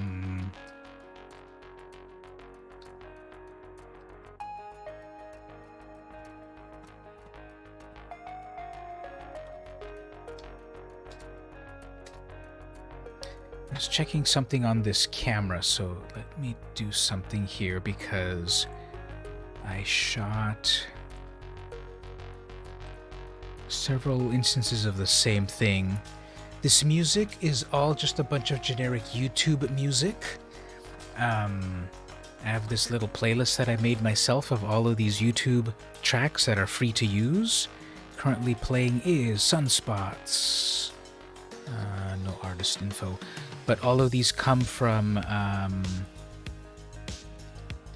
if you have YouTube and you go to your studio.youtube, you can go over to Creator Music, and they've got their thousands of tracks that are okay for you to use if you use Browse. You can go to Browse, you can go to genres and such, and I probably went to some, I don't know, lo-fi genre or something and downloaded a whole folder of them to do these streams. So all of these right here, which I think lasts about 2 hours in total. So I've got 2 hours of music playing. But I got them all from the official YouTube studio, which then they allow then to do streams and stuff because it's copyright-free music and the like. studio.youtube.com.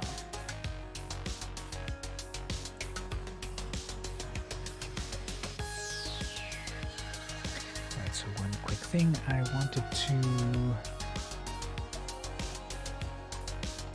needed to do a test on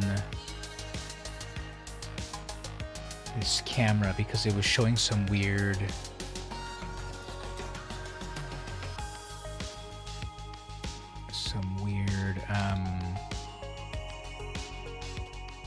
imperfections in the photo, so I shot a bunch of shots of the exact same scene so that I can determine if the problem was with the camera or the lens. You're gonna have to head off. Yeah, no problem. We'll see. I'll be here a little bit and go take care of the family stuff.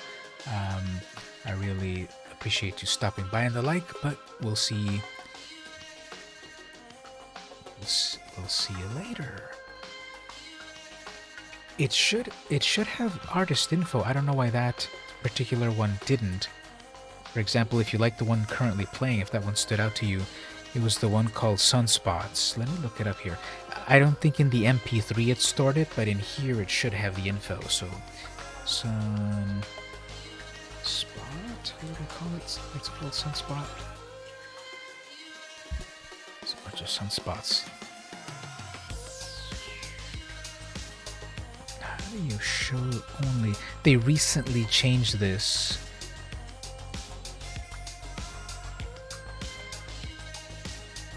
They recently changed this to now let you get like real music, but it's still has a price. Let me just try something really fast here. So, Sunspots, Jeremy Blake, Sunspots, Silent Partner. It's probably this one, Happy Bright Dance Electronic versus Angry Dramatic Rock. So it's probably that one, but let me play this other one first. It's definitely not the same one. And this one, is that the one I've got playing?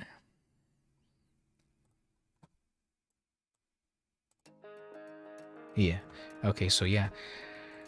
Sunspots versus Sunspots. And it's there. It costs $0. It's free to download. You just have to... Maybe you like that artist Jeremy Blake.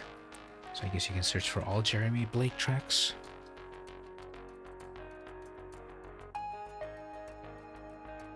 Yep, bunch of Jeremy Blake tracks, such as the classic Annihilate.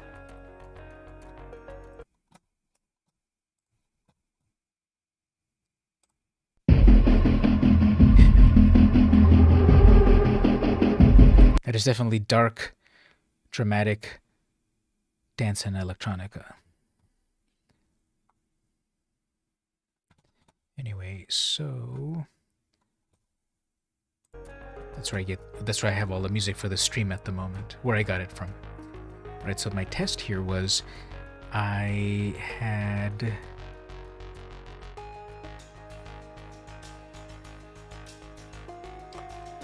shot this lens at all of these exposures, all of these apertures, and then I want to see if these show the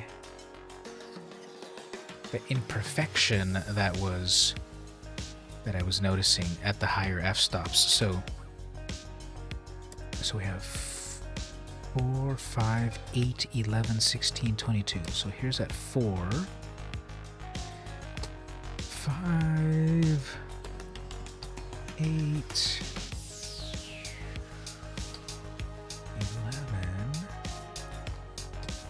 16, 22. No. Oh, actually, wait. Yeah, I'm seeing a little bit of dust right there. So let's see. There's that dust spot there. Okay, now I see more. 1, 2, 3. I see 3 dust spots at f22. And that's at 11. No, 16. And then at 11, they kind of disappear. So that one is f8.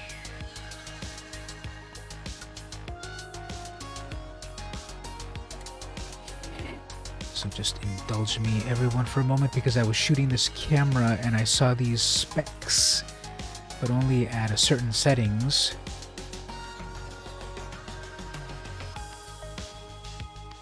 But the variable is that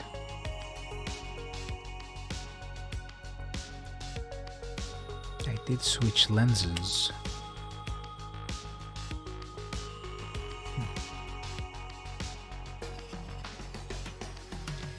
Back to here. So after that food, I went over to our arch enemies, San Diego City College, and I went to the City College campus area around there a little bit and took some photos. So I haven't seen these yet. I took these photos, but I haven't seen them yet. So I'll look at them for a moment before maybe doing some edits. Can't rotate these at the moment. I'll do it later. But here, so literally I was at the corner of 17th and Broadway.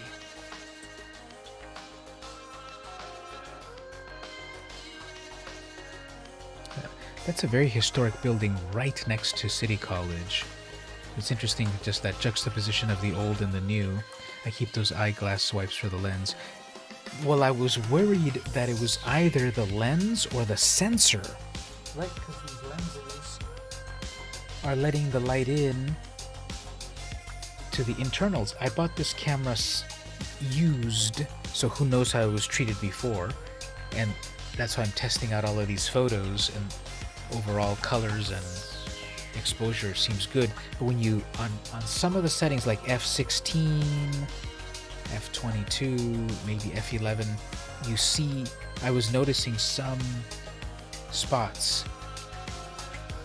So then I was worried, hopefully it's not the sensor. And there was like a particularly noticeable like vertical one almost near the center in some of these other shots, but I haven't looked at these latest shots. Plus I also switched lenses, so it was either that other lens, but I also cleaned the sensor. You know, there's a little button here to open it up and then blast it with some air. So internally the sensor or the lens. But I'm so bad at wiping the lens glass off. I just take photos with it, but I should do that as well just to eliminate that variable. A lot of construction everywhere as always.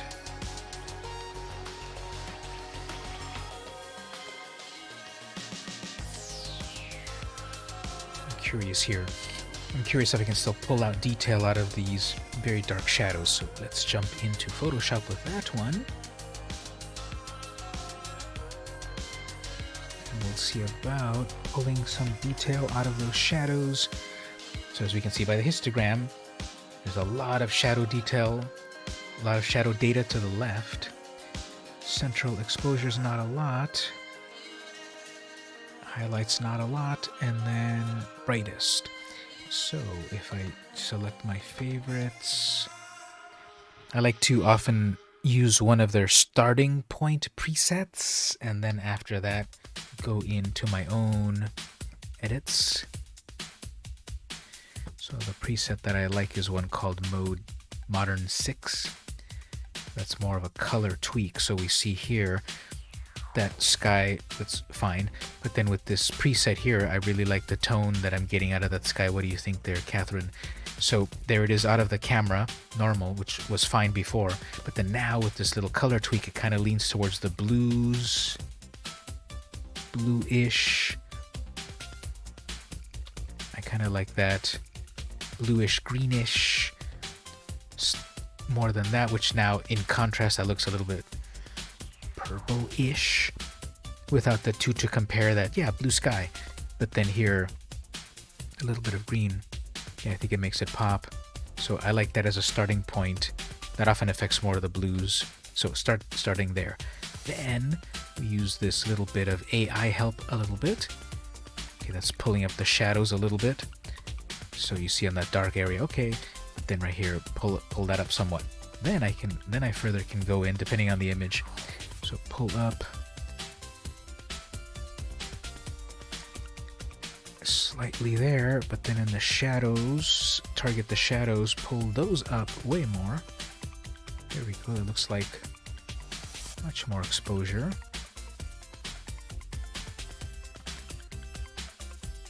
I personally also like a lot of contrast in my images. Contrast, I think, feels like drama. I want to make it dramatic. So here we go. Here's before. Here's after.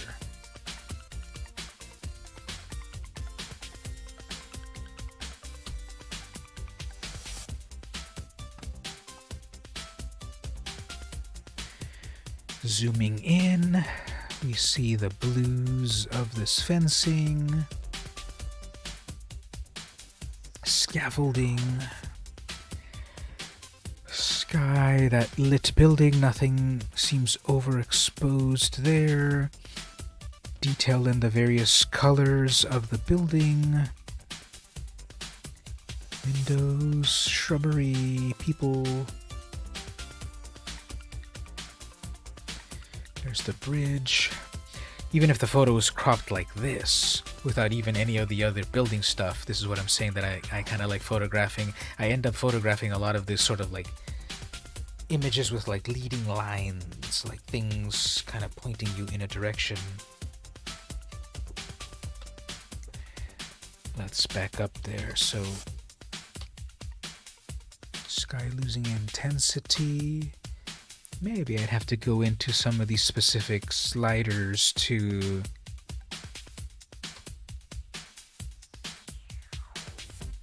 now the intensity though might be, let me try this. I'm going to just reset all those edits. So bringing it back to, okay, let's bring it back to straight out of the camera. I'm not going to change the color mode there, but then I'll just do the auto here. In these shadows, pull these up all the way.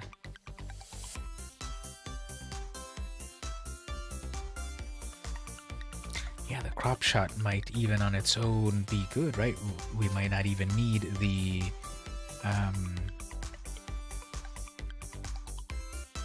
scaffold. So let me try this for a moment. So let me edit those colors a little bit. And then what if I cropped it just somewhere around here, like this? We don't even need any of that building over there.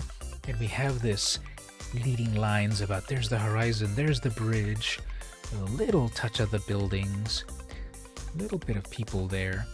But then this just bold center, almost in the center, this traffic, what do they call it? What do we call these things? Traffic, what's the name for all of these things in the road? Traffic lanes? I'm blanking, but there's the image. Oops. There's the image.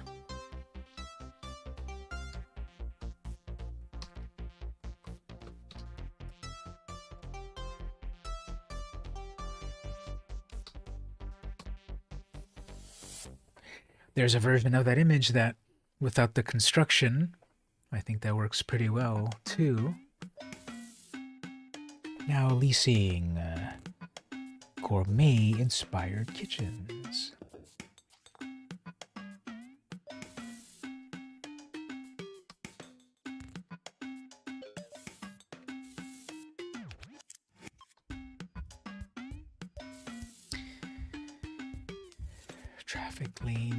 Traffic lane marker, something like that. I think they've got an official name that I'm blanking on. So let's skip back and look at a few more. Okay, so over here, I then crossed the road. I'll make this vertical one moment, but let's open this one.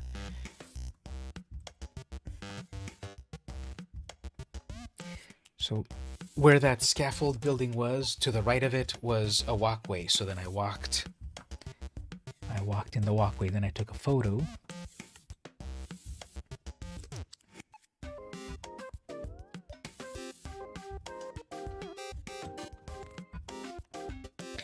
Even like this, cropping this. Actually, I think I took another one without this car in the way. Although the other one that I took without this car in the way, the people were a little bit further, so you couldn't fully see them. Let's compare. This one. So this one had them. You think that there's a possibility of taking cropped in version of your critical shots and collaging them to new environment? Yeah, definitely. I think with the power of a digital camera, so many megapixels that get captured, you can have a lot of leeway to crop. See right there. So there's the version without the car. So here's the version that's better with the people there, but then there's a version without the car and then less people. Now, obviously, via Photoshop Magic, you could then remove that car and then have the people. A lot of video games creators do that to base the city's designs on. Yeah. So obviously here at the moment I'm not going to go that far to composite it, although it's not that complicated actually, so...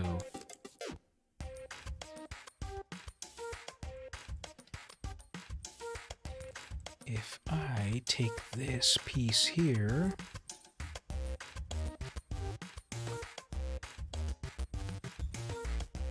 Copy that, paste it here... Align it just right eventually. So now this is the version without the car, but the people.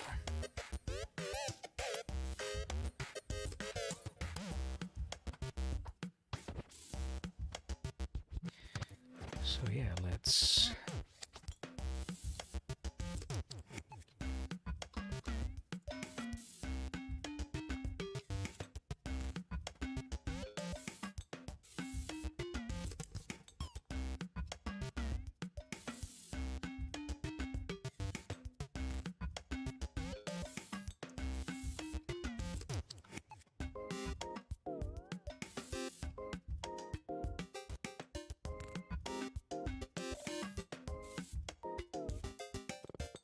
And I could still work on it to get it just right.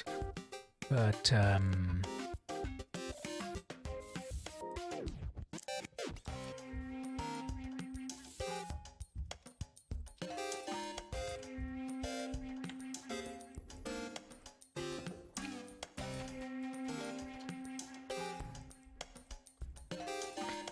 that's a first pass at it, so...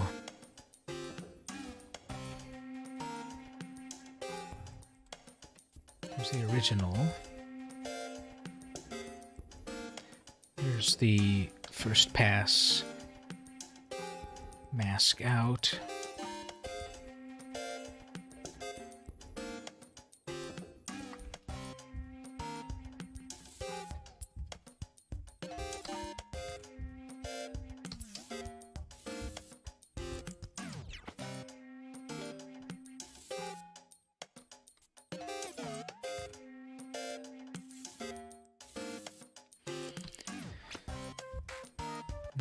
Well, there's that shot.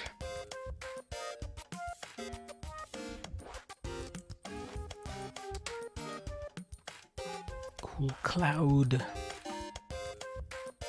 Interesting corner of a building. More construction.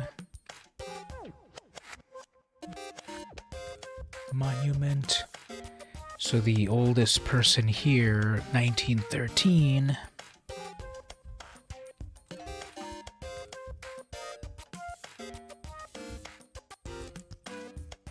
I saw this supposedly established 1886, the Newport Place.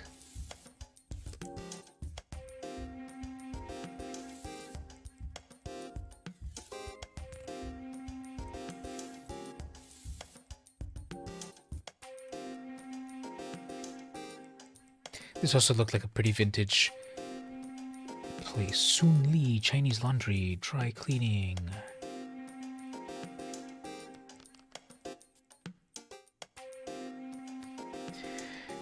So it didn't look like the that this white wall was completely overexposed. It looks like there's still some detail.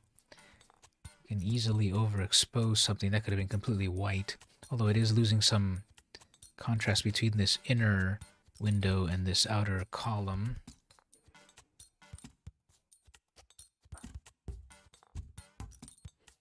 Let's see about tweaking this one a little bit.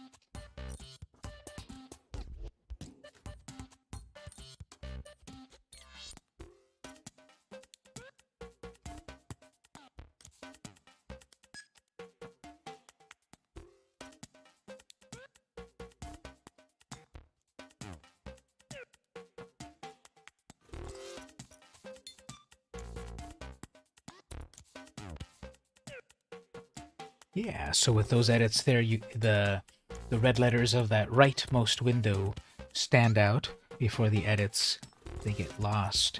And even with this editing, you can see a little bit into the building compared to straight out of camera. It's just an empty door. Although I think it's kind of interesting there not actually being able to see into the building. Maybe even on that door, I would keep that more shadowed. Oh, and then this is a nice edit here. Out of camera, this window is also very dark, but it's actually reflective. So this is, again, very cool. If you shoot in RAW mode, you can further edit these pictures because there's just so much data stored on these memory, on these sensors and such. So this, this window now has a little bit of reflection, which is a little bit of character. Here, straight out of camera, it's okay, it's a dark window, but here there's a little even reflection from the tree on the outside. And up on top here, that looks nice. These colors are coming out very nice on the greenery. And even the contrast of this old building that hasn't been washed ever, but that gives it its character. I wonder how old this building is and when this signage was put up there. It must be a while if the paint is... if that hand-lettered paint now is degrading to the point that you're starting to see the brush strokes of the original. I bet in the original it was like perfectly red, filled in letters, and then now, decades later, you're starting to degrade it to where you see the brush strokes.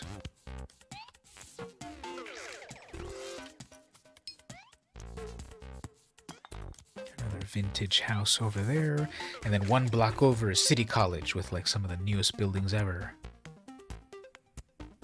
White picket fence, classic.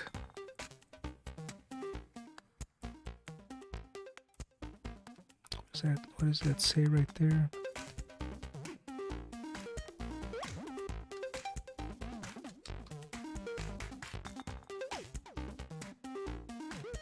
Does that say something?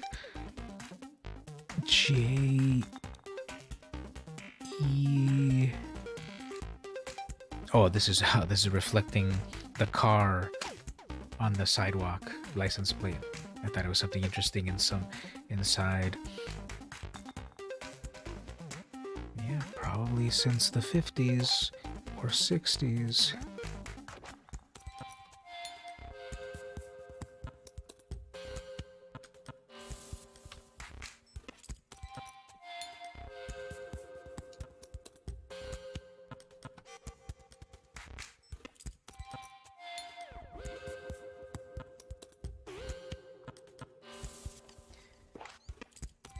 This one might...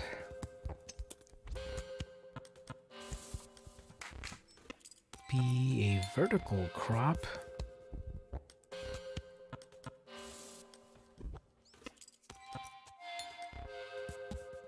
Might not need the other houses, just focus on the laundry itself.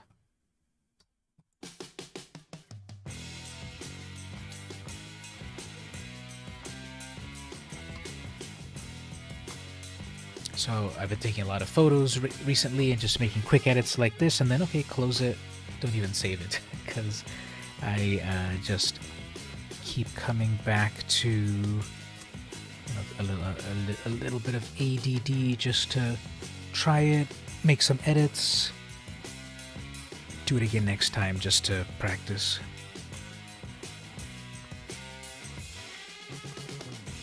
So here's the contrast of nice new buildings. Pictures are looking great, and you're happy to have caught one of your lives. Gotta rush out. Make sure to catch the next. Yeah, definitely. Thanks for stopping by. Really appreciate it. And we'll try to do that photo walk gathering maybe next week or so. See who else says yes, and then we'll come together and do some photos. Thanks for stopping by.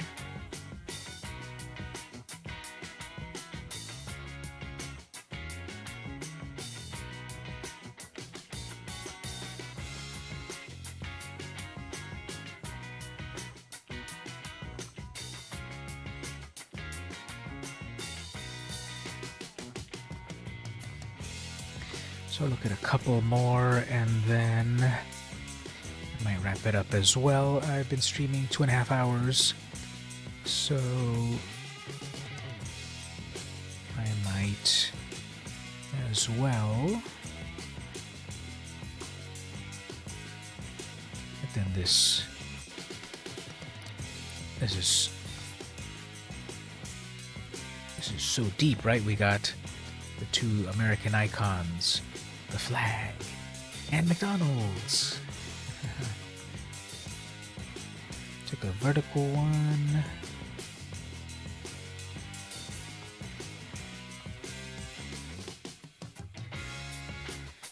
So the I think the camera handled the exposure well, that nothing is very overexposed. And I can pull more detail out in RAW. But because nothing is really nothing too bright, the camera or the sensor seems to play it safe pretty well. So nothing is overexposed. Okay, here's a few shots I did of it's coming here in a moment, the plane. So right overhead,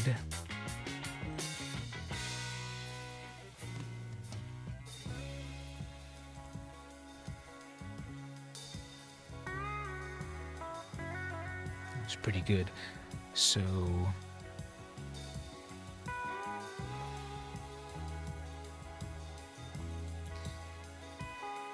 let's see about tweaking this one a little bit.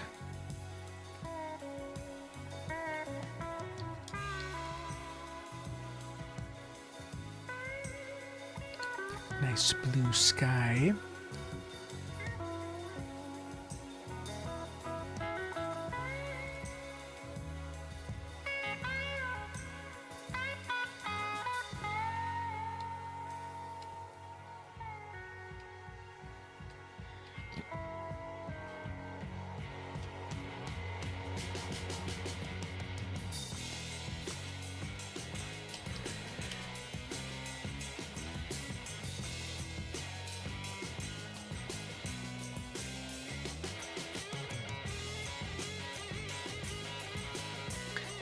Came out well.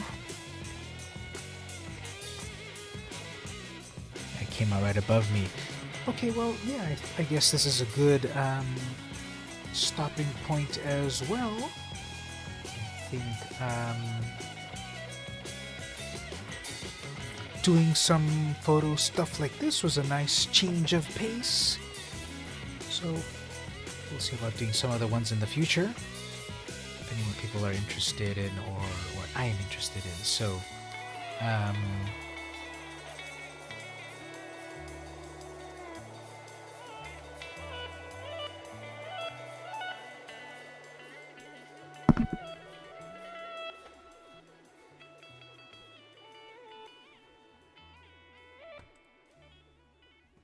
So we'll wrap it up at that point. Thanks everyone for coming to the stream.